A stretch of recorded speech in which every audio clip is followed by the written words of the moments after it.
ఎంత మూర్ఖత్వం అంటే కొందరికి, దేవుడు నాకు ఈ కష్టాలు ఇస్తుంది మీ కష్టాలు తెలుసుకోవడానికి. అంటే 18 సంవత్సరాలు ఇండిగో ఎయిర్లైన్స్ నడుపుతుంది. అంటే ఎన్ని లక్షల మందిని ఇలాగా మోసం చేశారు, ఫ్లైట్లు క్యాన్సిల్ చేశారు. ఇప్పుడు మేము లక్షలు ఖర్చు పెట్టాం, అది పోయినట్టే.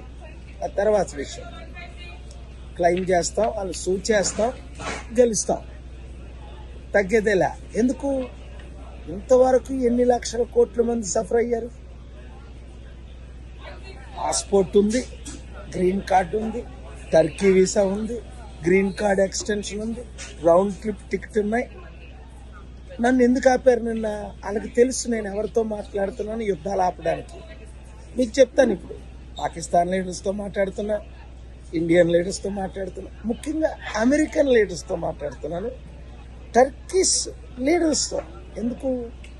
టర్కీయే పాకిస్తాన్ ప్రెసిడెంట్ని పోస్ట్ చేసి టర్కీయే ఆ మిసైల్స్ ఇచ్చి మన దేశం మీద ప్రయోగిస్తుంది.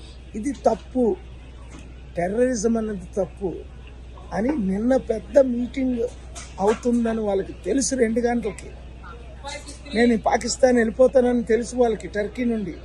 ఎందుకంటే టర్కీ ప్రెసిడెంట్ పాకిస్తాన్ ప్రెసిడెంట్ కదా, ఫ్రెండ్స్.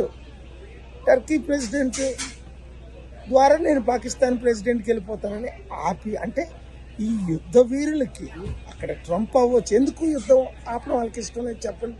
2 వారాలు ట్రంప్ యుద్ధం గురించి మాట్లాడా? వాళ్ళ వైస్ ప్రెసిడెంట్ ఏమన్నాడు నిన్న కాక మొన్న? మేము ఇండియా పాకిస్తాన్ యుద్ధం మధ్య మేము, ఎందుకంటే వాళ్ళకి యుద్ధ సామగ్రి అమ్మాల. మన బడ్జెట్ ఎంతో సంవత్సరానికి దేశానికి 3 ట్రిలియన్, వాళ్ళు సంవత్సరానికి యుద్ధ సామగ్రి ద్వారా 3 ట్రిలియన్ సంపాదిస్తున్నారు. 35 ట్రిలియన్లో 10%. ఇప్పుడైనా అర్థమైందా మీకు?